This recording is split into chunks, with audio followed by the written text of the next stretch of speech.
It is May the 11th, 2021. I'm Andy, and this is the Minorcan Mullet Report from the Golden Ray Rec site in the St.simons Sound. And again, we're noticing the progress. It's obvious that the chain is moving much faster than we've seen it move in the past. We're really getting through this section. The cutting today sounded like what we have heard in the past, with those pops and those bangs. We didn't hear any of the high-pitched noise that we heard yesterday, just the regular sound that we've become accustomed to hearing while we were making our round around the Golden Ray and taking a quick look. But you can really tell that the chain is moving and they're making some really good progress.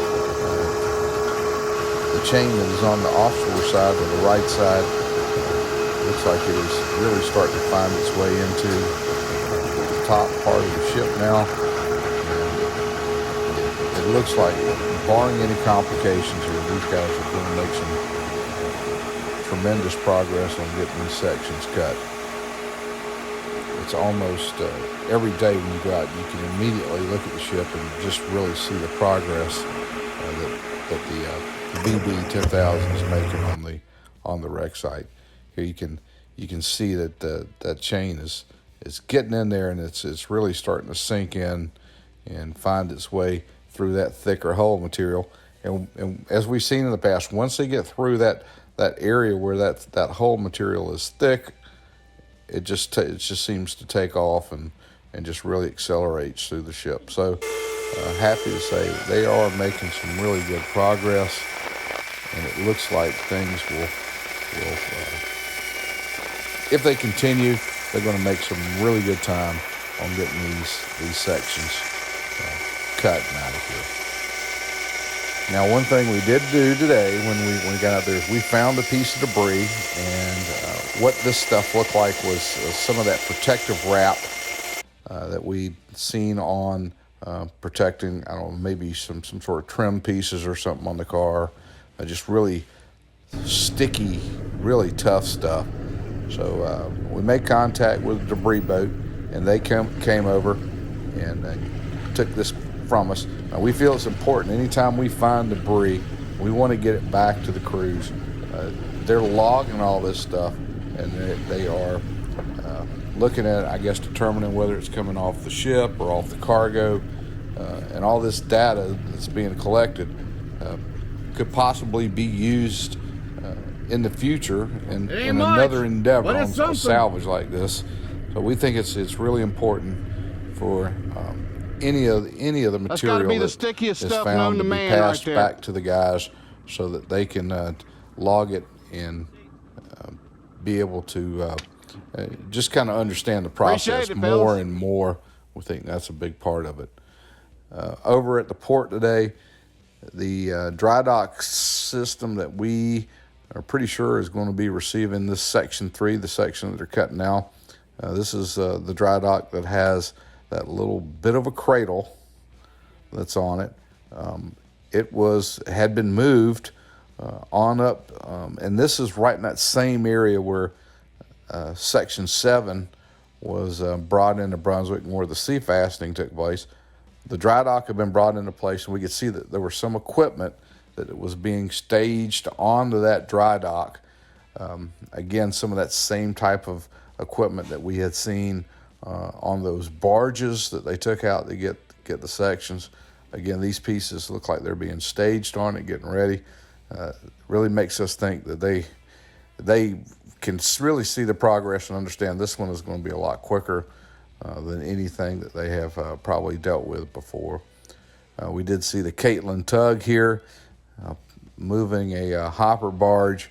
It looked like it had just miscellaneous debris in it.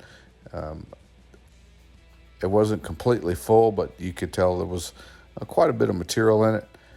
We flew over and kind of caught this pretty sight of the Caitlin pushing this barge down the East River in the Port of Brunswick. Just wanted to bring it to you guys. We've got a little bit of a view of what's in it.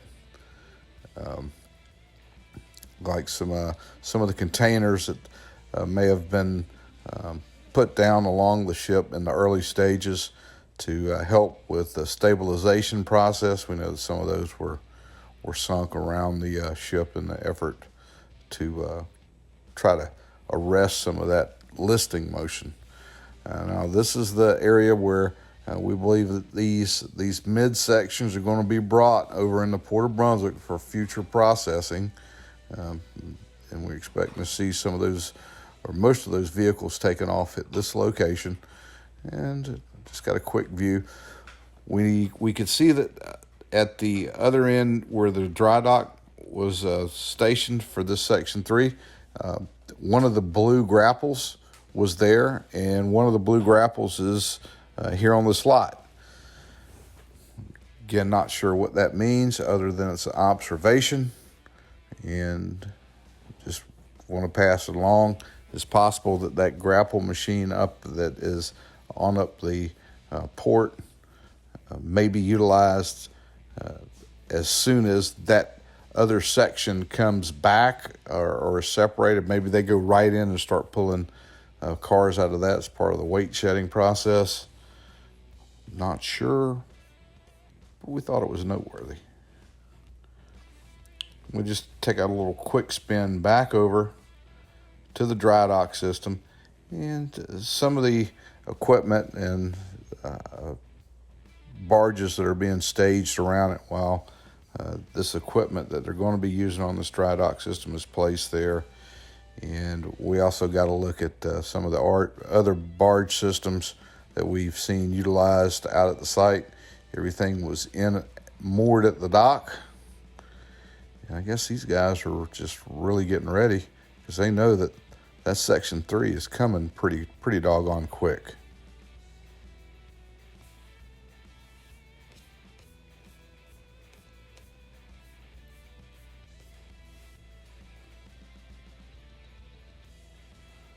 We'll let this video kind of play out here.